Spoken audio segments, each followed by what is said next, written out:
प्यारे स्टूडेंट, स्वागत है आप सभी का अपना चैनल न्यू क्लासेस में। आज का वीडियो क्लास 11 के स्टूडेंट के लिए काफ़ी इंपॉर्टेंट होने वाला है और आज मैं आप लोगों को हिस्ट्री सब्जेक्ट का जो इकाई 3 है यानी कि बदलती परंपराएं का पार्ट 6 लेकर के आया हूं। 3 वर्ग याद रखिएगा। पार्ट 6 क्या है? तो 3 वर्ग है। इसके जितने सारे एमसीक्यू प्रश्न हैं, वीवीआई प्रश्न हैं, सारे प्रश्नों को लेकर के आया हूं। और काफ़ी सारे स्टूडेंट का कमेंट था कि सर आप चैप्टर वाइज हम लोगों को बता दीजिए, तो मैं चैप्टर चैप्टर वाइज आप लोगों के लिए ला रहा हूँ। काफ़ी सारा वीडियो पहले ही अपलोड हो चुका है और अभी बहुत सारा वीडियो अपलोड होना बाकी है। तो आप लोग चैनल को सब्सक्राइब कीजिए और साथ ही बेल आइकन को जरूर दबाइएगा। और यहाँ पर देख लीजिए, यहाँ जो प्रश्न दिया हुआ है काफ़ी इंपॉर्टेंट है आप सभी के लिए, ठीक है। सबसे पहले आप लोग देख लीजिए इसके जो स्मरणीय प्रश्न है, तो ये प्रश्न सबसे पहले आप लोग याद रखिएगा। जैसे कि यहाँ पर है कि रोमन साम्राज्य, देखिए यहाँ पर रोमन साम्राज्य के पश्चिमी भाग का पतन 5वीं शताब्दी में हुआ था, ये आप लोगों को याद रखना है। आगे यहाँ पर देखिए कि सामंतवाद कृषि उत्पादन की एक प्रणाली है। सामंतवाद क्या है? सामंतवाद क्या है? तो कृषि उत्पादन की एक बहुत बड़ी प्रणाली है जिसमें कृषि किया जाता है। आगे यहाँ पर देखिए ईसाई लोग तीर्थ यात्रा के लिए गिरजा घर जाते थे। जो ईसाई धर्म के लोग थे वो तीर्थ यात्रा करने के लिए कहाँ पर जाते थे? तो गिरजा घर जाते थे, ये आप लोगों को याद रखना है। आगे यहाँ पर देखिए कि 1492 ईस्वी में कोलंबस ने, ठीक है, वेस्ट इंडीज की खोज किया था। और कोलंबस जो है वो अमेरिका के अभी खोज किया है, ये भी आप लोगों को याद रखना है। आगे यहाँ पर देखिए जो अगला यहाँ पर दिया हुआ है कि सामंतवाद, ठीक है, सामंतवाद जर्मन शब्द फ्यूड से बना हुआ है। सामंत शब्द किससे बना हुआ है?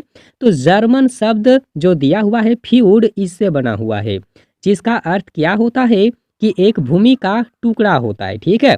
जिसका अर्थ क्या होता है? फ्यूड का अर्थ होता है कि एक जमीन का टुकड़ा, ठीक है। तो ये आप लोगों को याद रखना है, आप सभी की स्टूडेंट के लिए काफ़ी इंपॉर्टेंट है, ठीक है। और मैं आप सभी स्टूडेंट के लिए रेगुलर वीडियो ला रहा हूँ। आप लोग देखते हैं कि या नहीं देखते हैं, लेकिन मैं रेगुलर वीडियो अपलोड कर रहा हूँ, ठीक है। आप लोग एक छोटा सा कमेंट कीजिएगा कि आप लोग कौन कौन क्लास में पढ़ते हैं, ताकि मैं उसके अनुसार आप लोगों को वीडियो प्रोवाइड करा सकूँ, ठीक है। यहाँ पर देखिए जो अगला यहाँ पर दिया हुआ है कि 1442 ईस्वी में पुर्तगालियों ने दास व्यापार प्रारंभ किया था। कौन से व्यापार प्रारंभ किया था? तो दास व्यापार जो है वो शुरू किया था।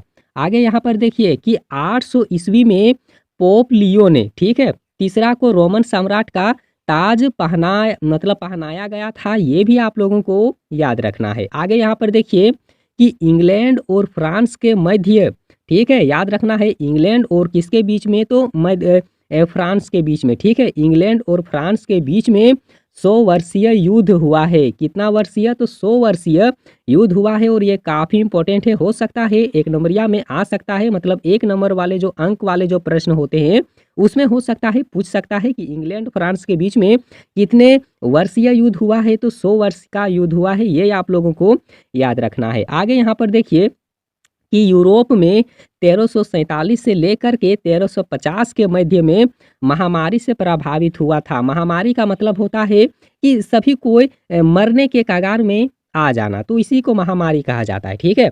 आगे भी यहाँ पर देखिए कि सामंत लोग जागीरों की शासन व्यवस्था को बिगाड़ने में रुचि लेते थे, ये पहले की बात है। आगे यहाँ पर देखिए कि एबी मनुष्य की आम आबादी में बहुत दूर होते थे। एबी मनुष्य की आबादी में या आबादी से बहुत दूर होते थे, ये भी आप सभी को याद रखना है। आगे यहाँ पर देख लीजिए अगला जो यहाँ पर दिया हुआ है कि यूरोप में मध्यकालीन युग 5वीं शताब्दी से लेकर के 15वीं शताब्दी तक का माना जाता है। और ये भी आप लोगों को याद रखना है, स्क्रीनशॉट ले लीजिए या फिर आप लोग लिखते चलिएगा मेरे संग संग में, और लिखने के बाद में आप लोग रिपीट कर लीजिएगा, ठीक है ना, तब जाके जल्दी याद होगा। आगे यहाँ पर देखिए कि आपातकाल में राजा द्वारा कृषकों से लिया जाने वाला जो कर होता था उसे टेली कहा जाता है। क्या कहा जाता है? उसे टेली कहा जाता है। आगे यहाँ पर देखिए कि नोरमनों ने एग्लो सैक्सनी को पराजित कर 1066 ईस्वी में इंग्लैंड पर विजय प्राप्त किया था। और ये काफ़ी इंपॉर्टेंट है, यहाँ ईस्वी पूछ सकता है, तो आप लोग ईस्वी याद रखिएगा। आगे यहाँ पर देख लीजिए कि ईसाई श्रद्धालुओं के निवास स्थान को मठ कहा जाता है और कोलंबस द्वारा 1492 ईस्वी में वेस्ट इंडीज की खोज किया गया था।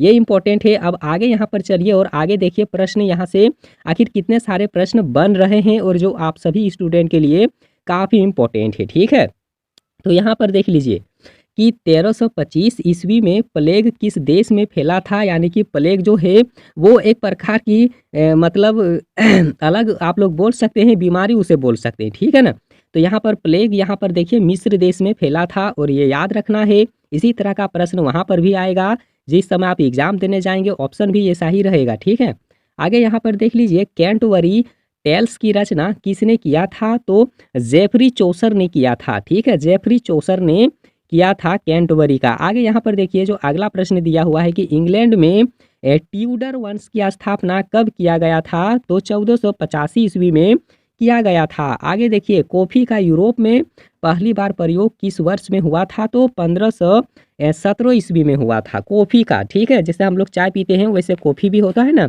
तो कॉफ़ी का प्रयोग वहाँ पर किया गया था। आगे देखिए माइक्रोस्कोप की खोज किस वर्ष हुआ है, तो 1590 ईस्वी में हुआ है। ठीक है, और प्रश्न से संबंधित अगर मन में कोई भी डाउट हो तो आप लोग हमें कमेंट करें। ठीक है, आगे यहाँ पर देखिए कि सौर परिवार सिद्धांत किसने प्रस्तुत किया है। सौर परिवार सिद्धांत किसने प्रस्तुत किया है, तो कोपरनिकस ने किया है। ठीक है, आगे यहाँ पर देखिए कि चीन में मिंग राजवंश कब स्थापित किया गया है, तो यहाँ पर पहला ऑप्शन ही राइट होगा, यानी कि 1368 ईस्वी। आगे यहाँ पर देख लीजिए अगला जो यहाँ पर प्रश्न दिया हुआ है कि रूस में आधुनिकीकरण किसने किया है, तो पीटर महान ने किया है। आगे यहाँ पर देखिए कि शार्लमेन कौन था, तो फ्रांस का शासक था और ये भी इंपॉर्टेंट है आप सभी स्टूडेंट के लिए।